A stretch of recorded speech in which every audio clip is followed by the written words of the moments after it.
And then I think it's actually starting now, but now we're live. Now we're live? And it says we're live. Woohoo! And I'm actually recording. Hi. Hi. I'm Nick. I'm Jill. And we're Hipstrings.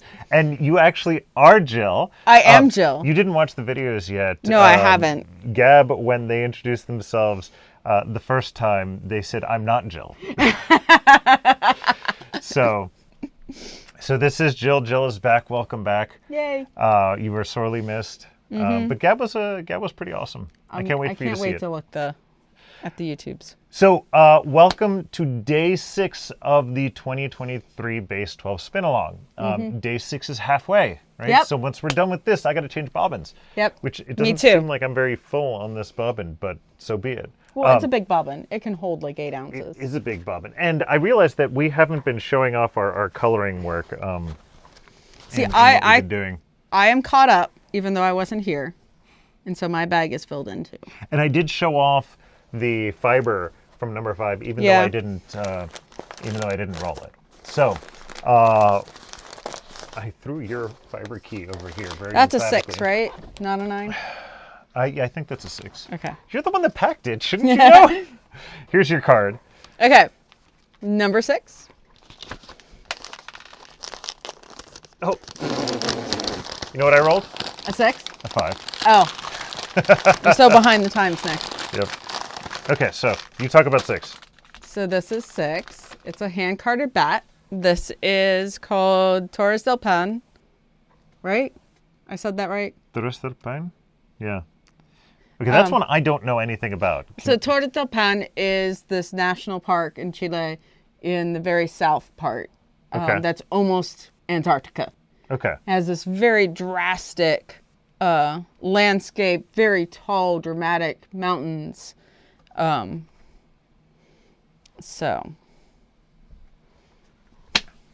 Chile has a huge association with Antarctica because they are like right there, right on the border.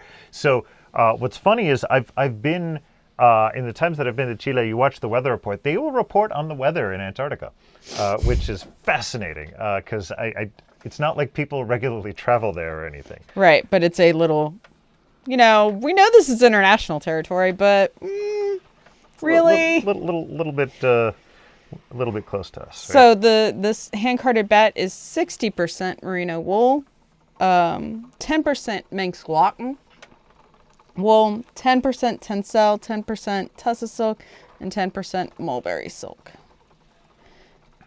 So I will talk a little bit about Manx cotton because if you've been a fan of Hipstrings for a while, you will notice that this is not the first time I've used it in something. It's the second time though, and it's right. Like you don't use it very often. I don't use it very often. So it's one of the main components of our Bowie blend, though. Bowie is a blend of 37.5% blue-faced Leicester wool, 37.5% Shetland wool, and 25% Manx cotton. Manx cotton is a rare breed. It is endemic to the Isle of Man, which is this tiny little island in the middle of the Atlantic Ocean that belongs to the UK. It is what is considered a heritage breed, so it hasn't really been improved. It's thought to be fairly unchanged in regards to wild ancestor. And it is a dual-purpose sheep, so it's raised for both fleece and meat. Which is pretty rare to actually get a good fleece that comes out of an animal that is raised for both. A characteristic of fleeces that are raised for dual purpose is that they have a kind of disorganized crimp structure, which means that they can be very lofty, especially when blended with other wools, because they don't it's not a regular pattern. It'll sometimes be like this way, and then it'll be like this, and then so it has this very spongy feel to it. So you wouldn't necessarily want to spin it on its own. It is fairly high micron. It's near 30 microns on its own, and it's very easy to get it very dense and almost too much twist on its own, but it's really nicely blended with other wools and kind of allows things to retain a really woolly character. Excellent. So especially when mixing it with merino, which is kind of like usually overly processed, and people complain that it doesn't feel very woolly. Adding something in like Manx can make it back into something that feels very woolly and has a lot of loft and won't be spun up as densely. Fantastic. And do you want to talk a little bit about Autumn Beauty since you weren't here yesterday? I did mention that it had a name change. Yeah, so Autumn Beauty is a name change. It is the signature blend formerly known as Chambord. Because it had been in the Merino Silk collection. It is actually a Merino and Shetland, along with Tussa Silk and Mulberry Silk blend. And those blends are getting moved into the Flora and Fauna collection, so it needed Nature. a name. Thank you for correcting me. I called it the Nature collection. It's the Flora and Fauna collection. You. And so names are supposed to be inspired by things in nature. Chambord is not natural. It's a man-made product. So it's the same fiber. It just underwent a name change so that it fits thematically where in its new home. And I did mention and that we Autumn used to Beauties have... is a reference to a cultivar of sunflowers. Oh. Which are these deep burgundies and golds. And it's not just general Autumn Beauty. No, it is a sunflower cultivar. Excellent. So, by the way, in terms of comments, we've got a welcome back, Jill, yay live on the first try from Amy. I'm learning. Nick made sure he pressed all the buttons properly. Ashley says, hey. Stephanie says, good evening. And Amy, since you were talking about the Isle of Man, notes that if anybody's a Tour de France, not Tour de Fleece, but Tour de France fan, sprinter Mark Cavendish is from the Isle of Man. So there's not just sheep there, there's people too. Mm-hmm. So I was mentioning Chambord was not part of the cocktails collection previously, but it could be if we ever bring it back. It was a revision of vintage. So that's why it got a liqueur name. Yeah. Donna, by the way, notes that she loved spinning the Autumn Beauty. Lovely color. So if I want more of it, do I order Autumn Beauty or Chambord? It is on the website as Autumn Beauty now. Okay. It should be. That's what I didn't know when I was talking about it. I didn't know if it had I made that switch over like a week or two ago. So it should be under Autumn Beauty now, if you look on the website or on the Etsy site. Excellent. So yeah, about that cocktails collection. Yeah. Do we need to bring that back with the... I think it was Ashley was lamenting not having missed out on the shot glasses. Maybe. The Hipstrings shot glasses. Maybe if enough people bug me about it. I kind of tend to do things when people bug me about things. There you go. Not always, but... So Gab did not have the desire to spin. I was going to say courage, but absolutely Gab had the courage to do so. But they ended up deciding that they wanted to do their crocheting and their knitting. So the first day they crocheted on their parasol. The second day they knit on their Furby sweater. By the way, Amy says... need shot glasses, and Ashley says yes, we do. So there's your first part of your nagging, your requests, I should say. I wonder if I still have shot glasses in like a back shelf. I don't think so. I think you mean we use them unetched ones? Unetched ones. Yeah, I don't know if we have unetched ones. We'll have to. At the minimum, I can bring back the Hipstring shot glasses if we can find the glass. Yeah.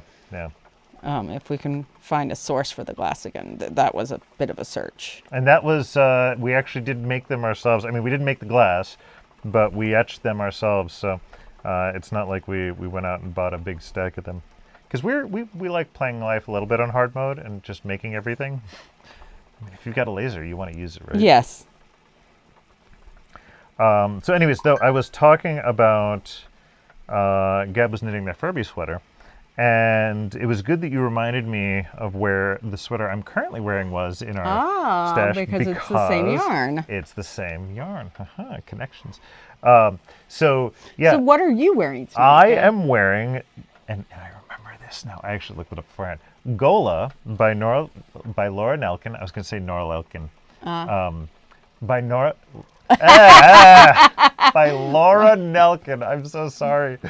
The sweater pattern is a Gola, and it's actually really. I knit this, unlike the many sweaters that Jill knits for me.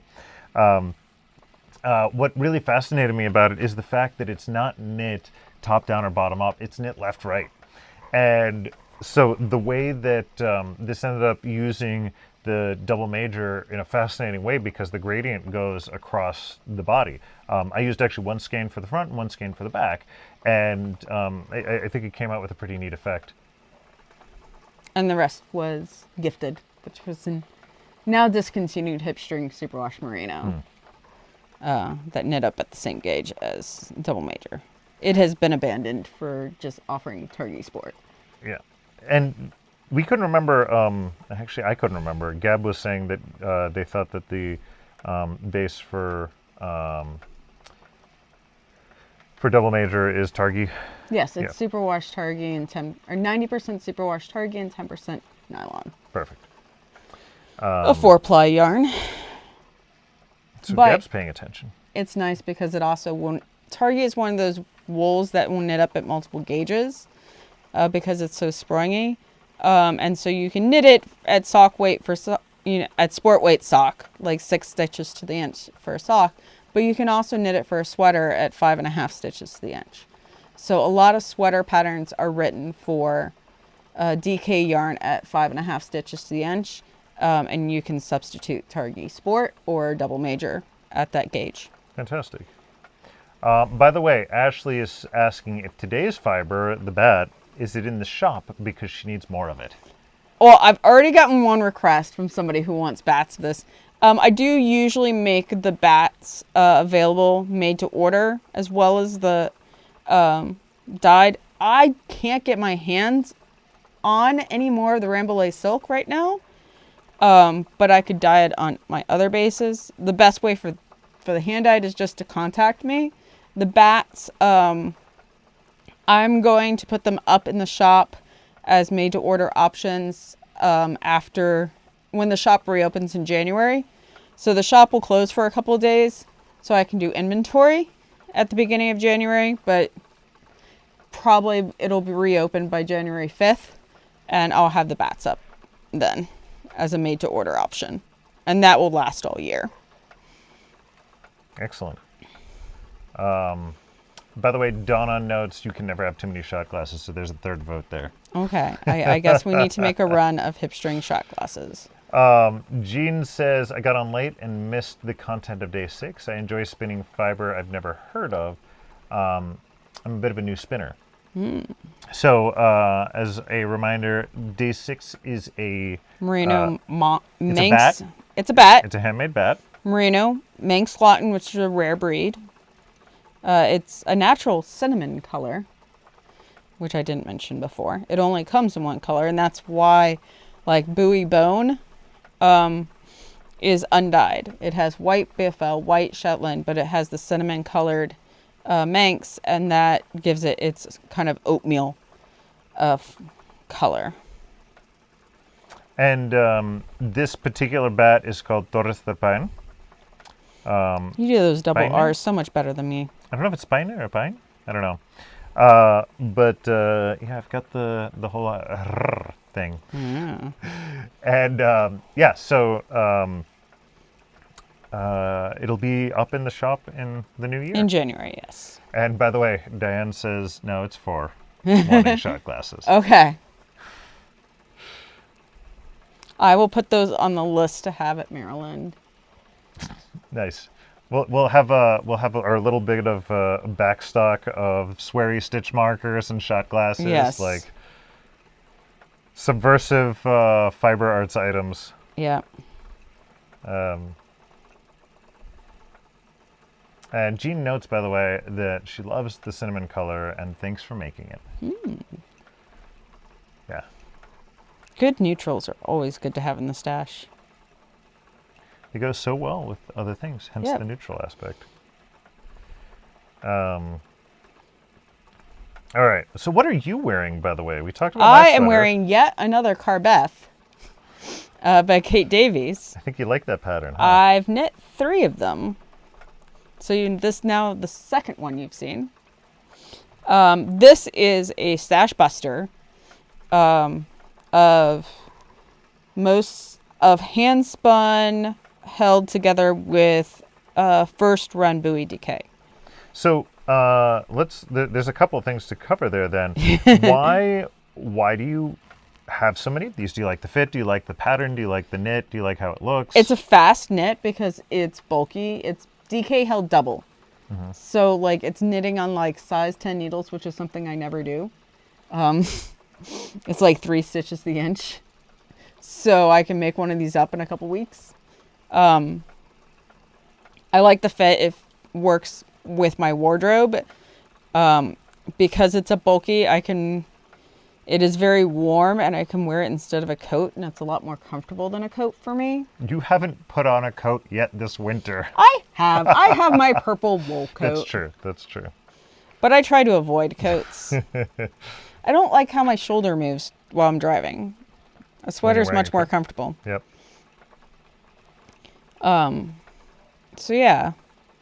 It kind of has the feel of like wearing a sweatshirt to me, but not as casual. I'm not a very casual person.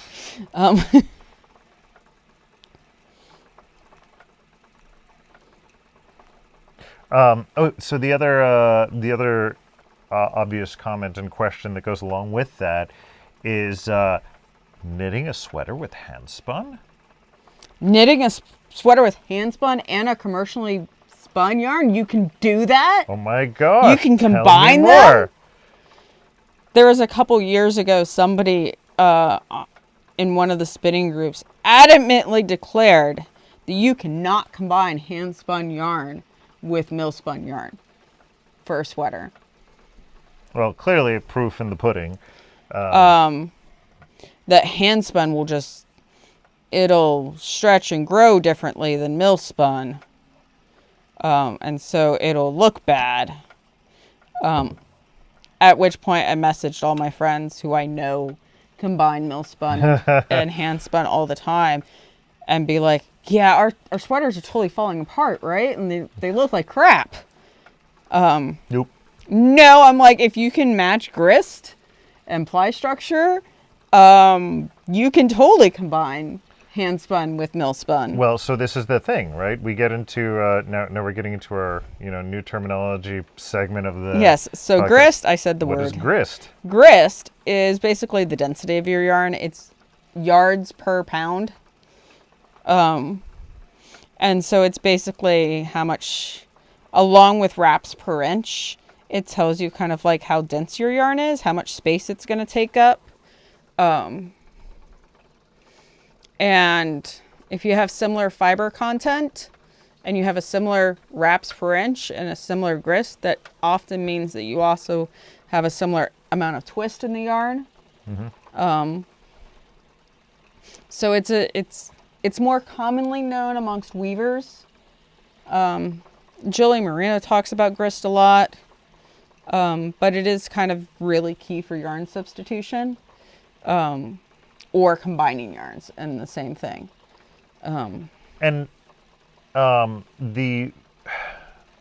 This really has the most effect on how it lays and how fluffy it is and how it's going to behave in a final garment. So does it impact drape? Yeah, it does. Yeah. Typically a drapier yarn has heavier fibers. In it, so it has a lower grist. If you spin woolen fiber, or you spin it in a woolen manner, you'll have a higher grist. You'll have more yards per pound because it's not as dense. Right. Okay. And like ply structure is going to affect grist. So why don't people report grist on their yarns? They should. On the back of all the fiber tags that come with Hipstrings fiber, if you've never turned one over, turn one over. It has a whole bunch of information for you to track about your spin. Like, what's your wraps per inch for your singles? What's your wraps per inch for your final yarn? What's your grist? What's your ply structure? What was your drafting method? What's the fiber content? What's the yardage? So how do you measure grist? If you want to be lazy, you measure out your skein like once it's washed, because washing will change grist because your yarn's not really finished until it's met water. If you measure the length of your skein in yardage, a yardage counter is great for this. Skein winder, nitty knotty. And then go and weigh it on a fairly accurate scale. And then you have yards, and then you have weight. You put it into pounds, and you just divide how many yards you have by how many pounds you have. Yeah. So, but I wouldn't. But if you don't want to do that, I wouldn't call that lazy. The counting all the yards. That doesn't seem very lazy to me. you can also take a shorter length. So there's things called McMorran balances, and so you take a very small bit of yarn, and you balance. It's a very fine scale balance. You finished before me. It took you a while to notice, didn't it? You got me talking this entire time. Yep. You You're take spinning much a yarn that is that you know the grist of, and then you adjust the length of your yarn until it balances with the other one, and then there's math to do, and you can figure out the grist. Okay. You can also take, measure off a yard of your yarn and put it on a very accurate, like, jeweler's scale. And incidentally, on Amazon, you can find jeweler scales, or you can find, what do they call them? Herb scales. Orb or spice scales. Herbs. But more commonly, jewelry.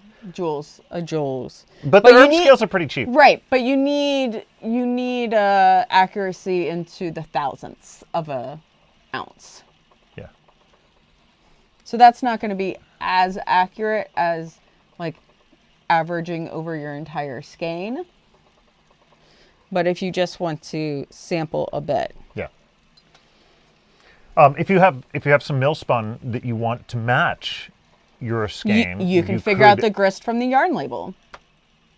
Oh, could you? I guess, yeah. Because it's got how many... It always has yards and it has weight. Well, yes, but that's assuming it's accurate.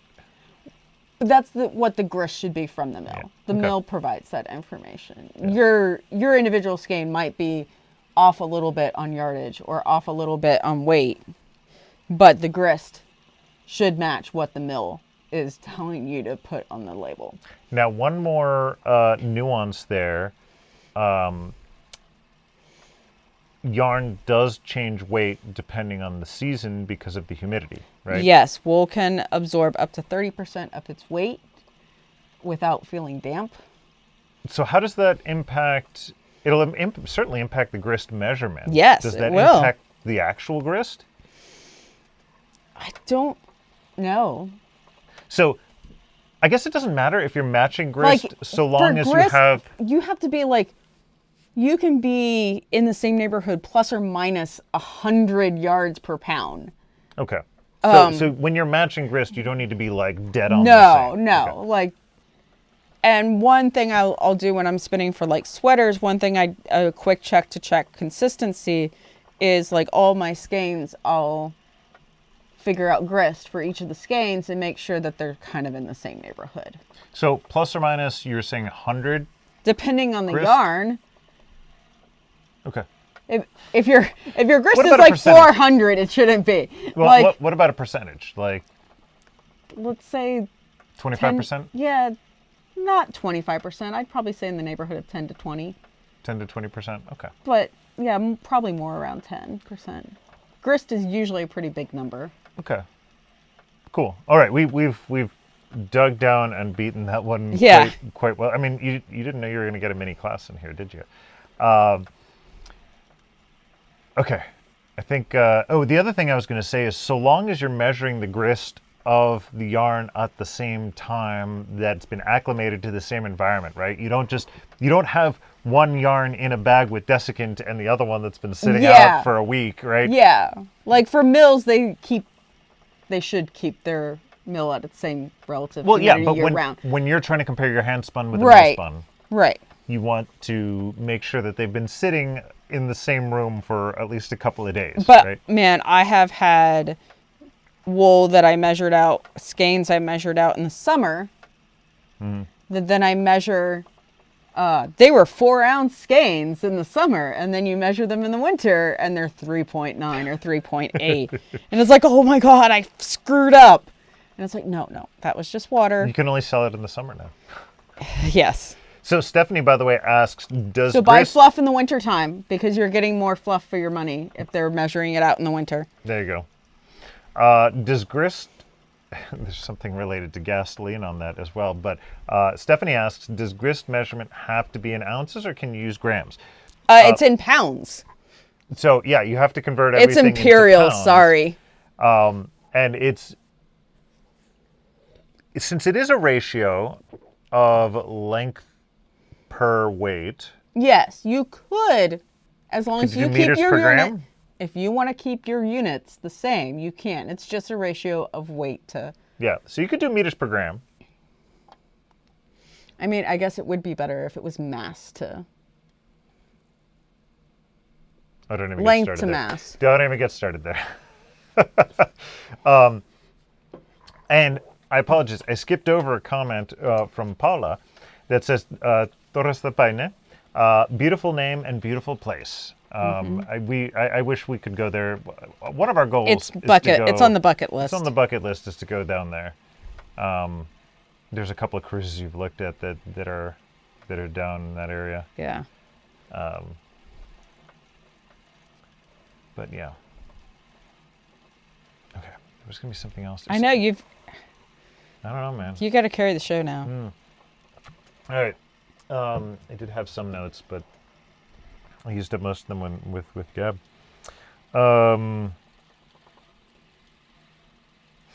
of the things that we didn't mention that I think is a funny story always.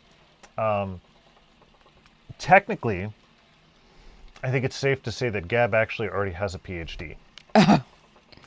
And the reason why is because when Jill was finishing and defending her thesis, Gab was in utero. Gab was in utero. Jill was pregnant.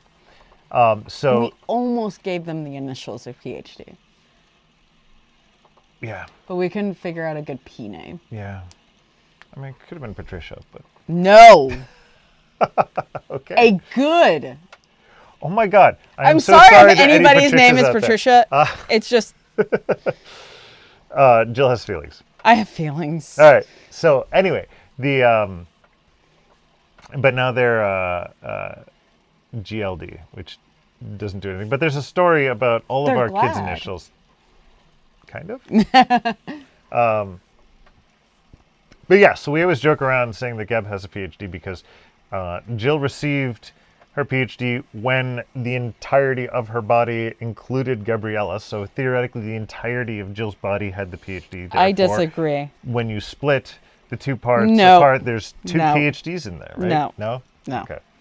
It's not by generation. Stephanie, by the way, asks, what are we drinking? I am drinking a Troganator, which is a double bock from Trogs, And I am drinking a Southern Tier Frosted Sugar which Cookie. is a really good beer. I actually really like Southern Tier. We used to really, really love at Trogs. And then they moved from their Harrisburg... No, To Hershey. The Hershey location to Harrisburg. And the water changed. And only recently... No, they went from Harrisburg to Hershey. Was it that direction? Yeah. I thought it was the other way. No. Anyways, doesn't matter. They changed locations.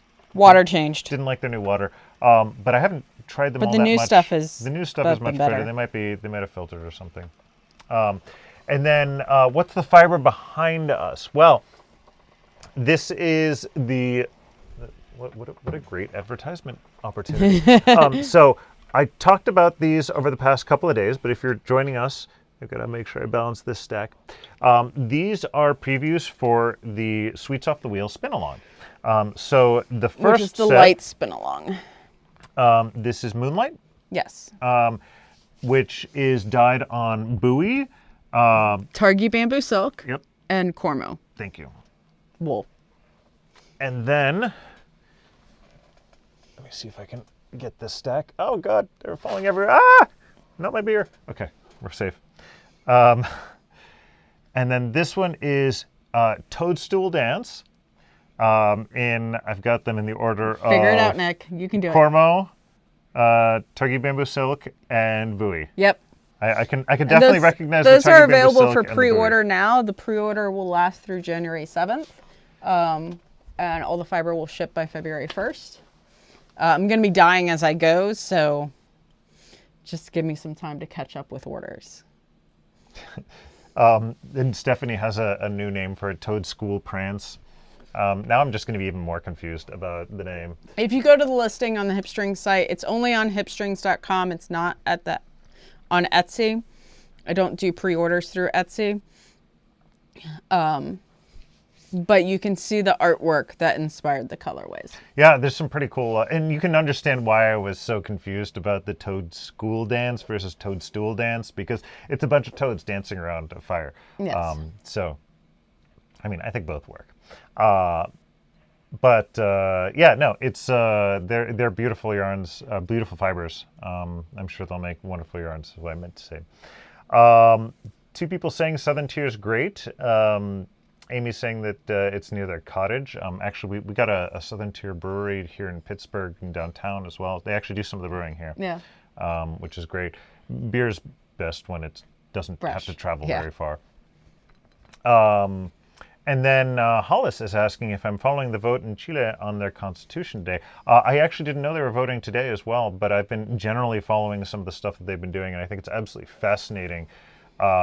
Some of the things that they're discussing. If you are not aware, Chile is actually going through a whole new constitution where they're putting on the table all sorts of fascinating topics, like giving special representation for the indigenous tribes, like giving special representation for people who have been exiled because of the previous military coup events that occurred in Chile's history. So there's a lot going on in there, and it's really interesting that it's happening. I think it's fascinating to learn about, regardless of how your beliefs go in any of these events. But definitely look it up. It's see a country rewriting their constitution from scratch. Especially a country as stable as Chile has been in general. I mean, economically, they're one of the most stable countries in the world,